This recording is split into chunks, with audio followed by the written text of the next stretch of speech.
ধন্যবাদ থাকিল। আজি আজি পাব্লিক নিউজ যেটা আজি ইয়াত আমাৰ আজি মুকলি হ'ব, এই মঞ্চত মোক আদৰি অনাৰ কাৰণে মই তেখেতসকলৰ সমূহ পাব্লিক নিউজৰ সমূহ কৰ্মকৰ্তাসমূহৰ ফালৰ পৰা ধন্যবাদ জ্ঞাপন কৰিছোঁ।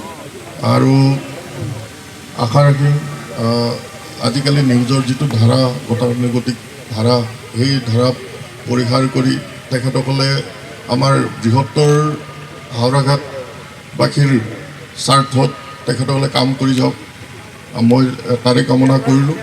আৰু যিসকল উদীয়মান যুৱকে এই প্ৰচেষ্টা হাতত লৈছে তেখেতসকলক মোৰ ফালৰ পৰা অনেক ধন্যবাদ জনালোঁ।